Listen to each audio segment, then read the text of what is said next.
ফেসবুকে ঢুকলে দেখা যায় ভোট হচ্ছে, কারা করছে আমি জানি না, বাট ভোট দিচ্ছে আবার মানুষ। সেই ভোটে দেখা যায় আওয়ামী লীগের এখনও প্রায় অনেক ভোটার, মানে সেখানে আমরা যদি লক্ষ্য করি। আর আমার প্রশ্ন হচ্ছে, এই যে ভোটগুলো যারা ফেসবুকে দিচ্ছে তারা এই আসন্ন নির্বাচনে আসলে কোথায় দেবে? কারণ তাদের তো দলটা সেখানে নাই। যেটা বললেন যে ফেসবুকে ভোট হচ্ছে, ভোটটা আসলে এবার আসলে আমার মনে হয় যে সোশ্যাল মিডিয়ায় বেশি ভোট হবে, কারণ এক ধরনের এবার কিন্তু পোস্টারের ব্যবস্থাও নাই আপাতত। সো যেগুলো আছে সেগুলোও তুলে নিতে বলছে। সো আপনাকে প্রচারণা চালাইতে হবে ফেসবুকে, অন্যান্য সোশ্যাল মিডিয়ায়। বাংলাদেশ সোশ্যাল মিডিয়া বলতে আসলে ফেসবুকে আমরা বুঝি। অনলাইন আমাদের মাঠের বাস্তবতায় প্রভাব না, ফেলছে। ওটা তো আছে, কিন্তু আমি বলতে চাচ্ছিলাম যে অ্যাকচুয়ালি তো সমর্থক কিছু আছে, মানে এটা তো অস্বীকার করা যাবে না যে আওয়ামী লীগের কোনো সমর্থক নাই, যে এত বড় একটা ম্যাসাকার করেছে বা এরকম একটা বিপ্লবের পরবর্তী সময় কিছু হয়তো কমে যেতে পারে, কিন্তু স্টিল নাও তো কিছু মানুষের ভিতরে থাকার যে ব্যাপারটা, আওয়ামী লীগের প্রতি একটা দরদ ভালোবাসা, ওইটা তো এখনো আছে। দরদ আছে, মানে কার আছে সেটা একটা বিষয়। আপনি হয়তো প্রশ্ন করতে পারেন যে কত শতাংশ মানুষের সেই দরদটা আছে আওয়ামী লীগের প্রতি। কারণ 24শে জুলাইয়ে এরকম একটা বড় ম্যাসাকার, যেখানে হাজারের বেশি মানুষ শহীদ হয়েছেন, জীবন দিয়েছেন, অনেক মানুষ পঙ্গু হয়েছেন, অনেক মানুষ আহত হয়েছেন। এখনো কিন্তু আমরা দেখি। এরপরও যদি আমি আসছি, এরপরও যদি ধরেন আপনি ওই দরদের জায়গাটা দেন, সেটা একটা জায়গা। তারপর হয়তো আমাদের এটাকে হয়তো আমরা বলি অন্ধ দল প্রেম। ধরেন আমি যদি একটু বলি, কিছু আছে কোর লোক, একদম কোর, তাকে আপনি পিটাইলেও সে যাবে না, এটা স্বাভাবিক বিষয়, এটা থাকে, সব দলেই থাকে। বাংলাদেশের যদি ধরেন মানে প্রথম গণতান্ত্রিক স্বাধীনতার পরে সবচেয়ে জনপ্রিয় গণতান্ত্রিক লিডার হচ্ছে খালেদা জিয়া, নিঃসন্দেহে আমার কাছে মনে হয়, এটাই কোনো সন্দেহ নেই। কিন্তু এখন দেখি এখানেও কিছু উৎসাহী লোক পাবেন, তারা ওই যে ধরেন ওই যে কেউ লিভার দিচ্ছে, কেউ ফুসফুস দিচ্ছে, এটা হয়তো বাস্তবতা নেই। যারা এই যে দরদটা দেখাচ্ছে তাদের পেছনে একটা মোটিভ আছে, অনেকেরই মোটিভ থাকে, কারণ রাজনীতির একটা বড় মানে বিশেষ করে মানে কর্মী সমর্থকের একটা সঞ্চয় করতে হয়, যে তাকে এটা পরে সে কাজে লাগায়। এখন মোটিভের প্রশ্ন যখন আসলাম, একটা ভিডিও এটা একটা অনেক ক্ষেত্রে কিন্তু লোক দেখানো বিষয়। আমি আপনার একটা ভিডিও দেখাতে চাই, সামাজিক যোগাযোগ মাধ্যমে খুব ভাইরাল হয়েছে, দর্শকরা দেখলে বুঝতে পারেন। উনি কান্নাকাটি করছে খালেদা জিয়াকে ওনার ফুসফুসটা দিয়ে দেওয়ার জন্য। আমি জানি না ফুসফুস দেওয়া যায় কিনা, এটা আসলে যারা বিশেষজ্ঞ তারা বলতে পারবেন। বাট ধরেন কথার কথা, যদি অ্যাকচুয়ালি অ্যাকসেপ্ট করেও নাই যে ওনার ফুসফুস নেওয়ার জন্য, ডাক্তার বললো যে হ্যাঁ নিলে উনি সুস্থ হয়ে যাবে, কি মনে হয় দিবে? আর এই যে পুরো ব্যাপারটা, এই দরদ আর ওই 32-এর সামনে এসে হঠাৎ করে যে দরদ দেখানো, দুটার মধ্যে কি পার্থক্য দেখেন কিনা? আমার মনে হয় এই লোক যদি ন্যায় দিবে, এটা আমার কোনো প্রশ্ন নাই, কিন্তু সে জানে সেটা হয়তো নিবে না বা নেয়ার মধ্যে নাই, কিন্তু সে দিলে আবার যদি নেয় তাহলে দিবে। এই পরিমাণ লোক বাংলাদেশে প্রচুর আছে, এত ডেডিকেটেড লোক সব দলেরই আছে। এখন দেখবেন কিছু হইলে মানুষ কি ভাইরাল করতে চায়, আসলে এইটা একটা ভাইরাল প্রবণতারই অংশ হয়তো কিছুটা। ফেসবুকে এখন পর্যন্ত বলে যে এখন হাসিনাকে মানে ফিরিয়ে নিয়ে আসা দরকার, তিনি আসলেই আসলে দেশ নিরাপদ, এই ধরনের কথা আমরা সামাজিক যোগাযোগ মাধ্যমে দেখছি। আবার একই সাথে আমি একটা খবর আপনাকে একটু দেখাতে চাই, এটাও সামাজিক যোগাযোগ মাধ্যমে দেখেছেন। এখানে দাবি করা হচ্ছে যে সরকারের কাজে সন্তুষ্ট 70% মানুষ। তাহলে এখানে কি বলতে পারি, ওই যে 70% মানুষ সন্তুষ্ট, বাকি 30% কি আসলে ওই বিগত সরকারের লোক? একটা হচ্ছে যে এই ধরনের জরিপ নিয়ে অনেক ধরনের প্রশ্ন থাকে। যদি এই জরিপটা সত্যি হয় তাহলে এক ধরনের হিসাব, যদি এই জরিপের মধ্যে আমি ছিলাম না, এই জরিপ আমি ছিলাম না, একটুখানি বলতে পারি না। কিছুদিন আগে একটা জরিপ আসছে, বিএনপি 30% মানে সমর্থন পাচ্ছে, সেখানে জামাত হচ্ছে 26% কাছাকাছি, বা এর আগে একটা দেখেছিলাম মানে 13 বা 14% আর 10%। মানে এই যে দেখেন চেঞ্জ হচ্ছে, এটা নির্ভর করে কোন প্রতিষ্ঠান করছে, তাদের কোনো মোটিভ আছে কিনা, তারা আসলে যদি নিউট্রাল হয় সেটা একটা হিসাব। এখানে সবচেয়ে ইম্পর্টেন্ট জরিপের ক্ষেত্রে স্যাম্পল।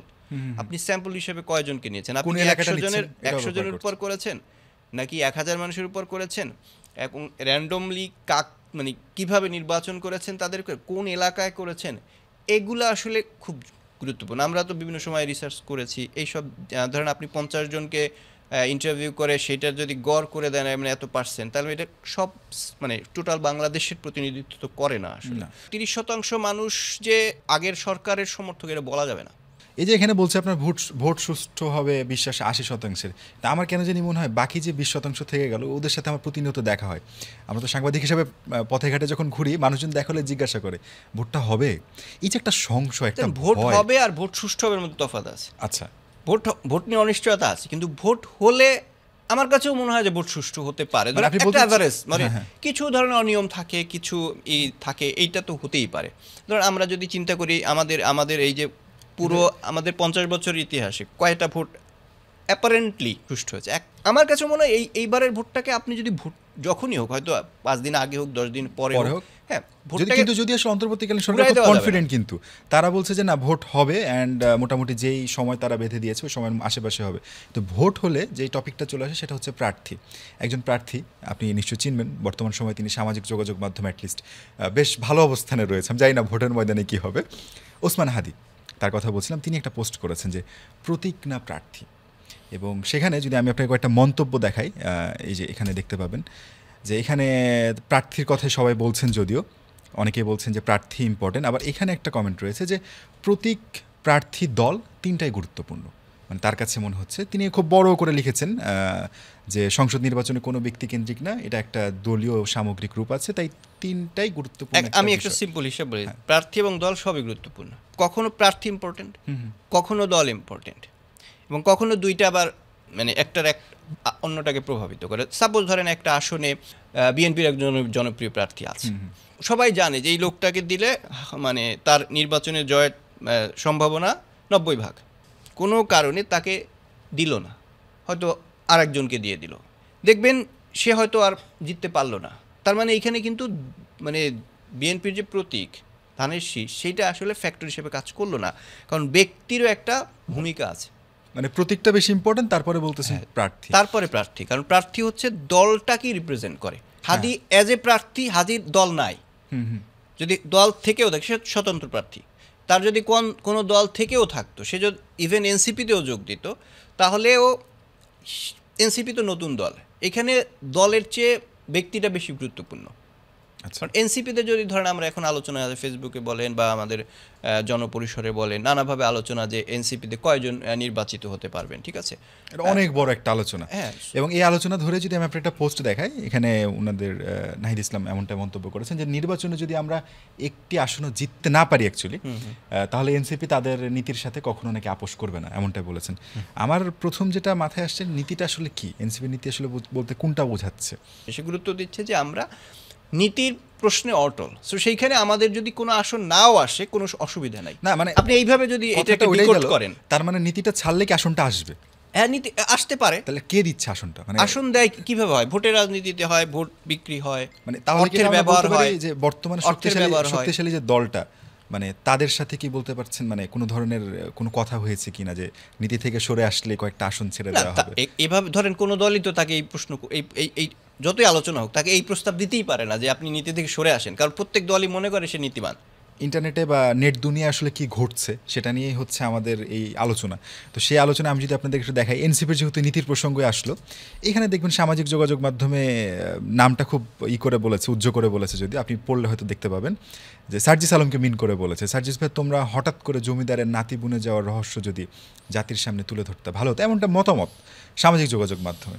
এখন এটা সামাজিক যোগাযোগ মাধ্যমে শুধু উনি একা না, এরকম গুঞ্জন আমরা প্রায়শই দেখতে পাচ্ছি। এখন ধরেন রাজনীতিতে জমিদারের নাতির অভাব নাই, কমন প্রবলেম আছে যে নতুনদের গ্রহণ করার ক্ষেত্রে আমরা অনেক বেশি বিপ্লবী হয়ে যাই। রেদার যারা ট্রেডিশনাল, তাদেরকে ট্রেডিশনালই নেই, ধরেই নেই যে ও জমিদারের নাতি, ওরে নিতে আমার সমস্যা নাই।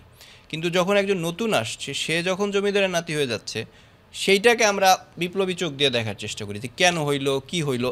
এখন এখানে প্রশ্ন আসতে পারে অবশ্যই যে মানে প্রত্যেকটা মানে এনসিপি যদি নীতির কথা বললেন, এনসিপিরও এই নীতি হওয়া উচিত যে কেউই জবাবদিহিতার ঊর্ধ্বে না। ইভেন মানে এখানে সার্জিস আলম নিশ্চয়ই জবাবদিহিতার ঊর্ধ্বে না, এই দাবির সাথে একমত হবে। সো তাকেও এই প্রশ্ন হয়তো যদি জনগণ করে, তাকে উত্তর দিয়ে আসতে হবে। আসলে তাদেরকে নিয়ে যে আলোচনাটা হচ্ছে, এটার কি প্রভাব আসলে আপনি ভোটে কোনো ধরনের প্রভাব পড়বে? অবশ্যই পড়বে। এখন ভোটের রাজনীতির অনেকগুলা বিষয় আছে।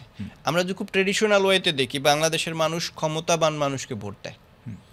সে ভালো না মন্দ তার চেয়ে গুরুত্বপূর্ণ সে পাওয়ারফুল কিনা, সে আমার জন্য কিছু করতে পারবে কিনা। মানে রাজনীতির পরিহাসটা হচ্ছে এইখানে। আপনি দেখবেন যে এই লোকটা দুর্নীতি করছে, সেটা আমরা বেশি চর্চা করছি, বেশি সামনে নিয়ে আসছি, কিন্তু এর বাইরে কিছু সৎ লোক আছে, কিছু ভালো লোক আছে, কিছু রিয়েলি পজিটিভ লোক আছে। হ্যাঁ, তারা কিন্তু ভালো রাজনীতিটা করার চেষ্টা করছে, ওদের কখনো বলি না যে এ তো বেটার। এখন এই ভালো খারাপের প্রশ্নে আবার হচ্ছে একটা অফার আছে, আমি জানি না আমরা নিজেরা লুফে নিতে পারি কিনা। অফারটা হচ্ছে বনে আমিন নামে একজন, জি, তো চিনেন যেহেতু, তো উনি ডিরেক্ট সরাসরি অফার দিয়েছে, অফার দিয়েছে ব্যক্তিগত পরিচয় নাই আমার সাথে। সারা দেশে শুধু একজন বিএনপি প্রার্থীর যদি নাম বলা যায়, বলতে পারেন যে হচ্ছে নারী দোষ, দখল কিংবা চাঁদাবাজি, আমি খুব সংক্ষেপে বললাম, তার সাথে মানে জড়িত না, তাহলে হচ্ছে সে নাকি 20,000 পাউন্ড নাকি ডলার ডলারে দিচ্ছে মনে হয়, ডলারের সাইন, পাউন্ড দিলে ভালো হতো, একটু বাড়তো মনে হয়। মার্কিন ডলারের সাইন কম না, কিন্তু এটা সুযোগ নেওয়া যায়। অনেক কাজ। তো আমি আর ব্যক্তিগতভাবে খোঁজার চেষ্টা করিনি, ভালো আপনাকে নিয়েই খুঁজি। পাওয়া কি যাবে একজন প্রার্থী, নাকি আসলে পোস্টটাকে কি পড়া যায় বলেন? পাওয়া যাবে, যাবে, নিশ্চিত পাওয়া যাবে। এখন উনি সেটা দিবে না আমি নিশ্চিত। বনিয়ামিনকে যতটা চিনি, খুব স্টানবাজ লোক আর কি। $20,000 প্রসঙ্গ, তো আমরা একটু স্পেসিফিকই বলি, তাও যদি কিছু পাই। মানে প্রশ্নটা হচ্ছে আমার, যেখানে যেহেতু এই যে চাঁদাবাজি ধরে আমরা করি, দখলটা বাদ দিলাম, আমরা নারী কেলেঙ্কারি ব্যাপারটা, নারী দোষটাও বাদ দিলাম, এখন দেখা যাচ্ছে এমন কোনো এলাকা খুব কম পাওয়া যাবে যারা আতঙ্কে নাই। আমি বলছি না ডিরেক্ট যে সবাই চাঁদা দেয় স্টার্ট করে দিয়েছে, কিছু কিছু জায়গায় শুরু হয়েছে, কিছু কিছু জায়গায় হয়তো এখনো শুরু হয়নি।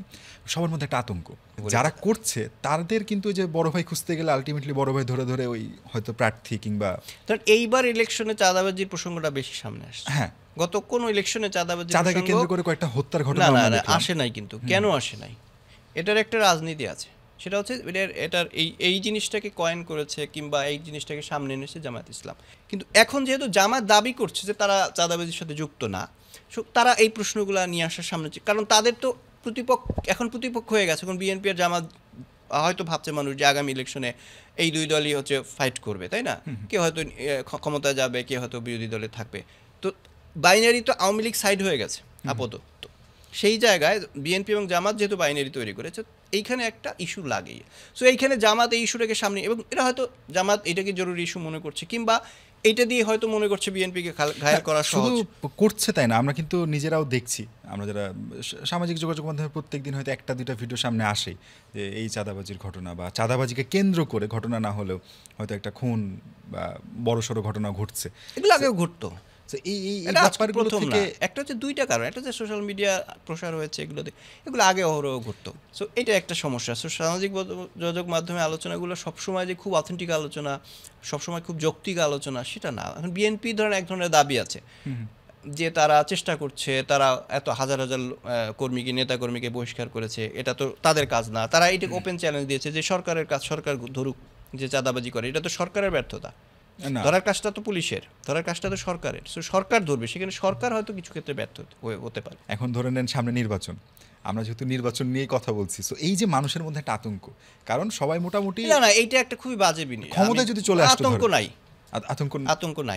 আতঙ্ক নাই এই অর্থে মানুষ ভুক্তভোগী, এটা মানুষ ভুক্তভোগী। আমি বলি মানুষ ভুক্তভোগীটাই তো আতঙ্কে থাকবে। ধরেন আতঙ্কে থাকলে দেখেন, আমি আমার নিজের ঘটনাটা বলি, আমি একটা নিজের ঘটনা বলি। আমি ডাব কিনতে গেছি কয়েকদিন আগে, মানে আমি জিজ্ঞেস করতেছি ব্যবসা বাণিজ্য কি খবর, এখন মোটামুটি ভালো, কিন্তু ঘুর করে চাইতে পারে না। আগে 150 দিতাম, এখন মনে হয় 200 দিতে হবে। আমি জিজ্ঞেস করলাম কারা, আমার দিকে এমনভাবে তাকালো, আমি ভয় পেয়ে গেছি। কারা মানে প্রশ্নটা করে আমার বিপদ, মানে উনি আমার কাছ থেকে এক্সপেক্ট করছিল আমি বুঝেই যাব কারা। আপনি মনে করেন যে ফুটপাতে গিয়ে বসতে পারবে না, সাপোজ, হ্যাঁ ন্যায়ের কথা, ফুটপাতে গিয়ে বসতে পারবে না, বসা খারাপ, ইত্যাদি ইত্যাদি, তাহলে ও তো একটা অন্যায় কাজ করছে সাপোজ, এবং এইটা সুযোগ করে দিয়েছে আর আগে অন্যায় করে। সো এটা একটা নেক্সাস। এটার জন্য শুধু রাজনৈতিক দল দায়ী না, এটার জন্য আমাদের পুরো সিস্টেমটা দায়ী। আইনের শাসন যদি ঠিকভাবে থাকে, এই সিস্টেমগুলো আস্তে আস্তে ডেভেলপ করে, যেন আমাদের হকার রাস্তায় দৌড়াদৌড়ি করে। একটা কথা সত্যি, আপনি যদি একটা দোকান দিয়ে দেন ঠিক জায়গা মতো, এবং সেখান থেকে যদি সেটা সরকারি কোনো প্রতিষ্ঠানের মাধ্যমে হয়, তাহলে তো চাঁদা অটোমেটিক সেখানে বন্ধ হয়ে যাচ্ছে। এই ভোটের আগ পর্যন্ত মনে করেন এই ভোট কেন্দ্রিক যে অন্তর্জাল আলোচনা, সেগুলো নিয়ে তো আমরা কথা বলবোই। তবে আশা করা যায় যে সামাজিক যোগাযোগ মাধ্যমের যে প্রভাবটা, সেটা আসলে ভোটের ওপর ওই তুলনায় না পড়লেও আসলে একটা পজিটিভ ইম্প্যাক্ট ফেললে যাতে পজিটিভ থাকে। তবে আজকের মতো চলেন উঠি, কারণ হচ্ছে নিশ্চয়ই আসলে এই আলোচনা শেষ নেই, আজকের মতো আমরা তাহলে আগাই।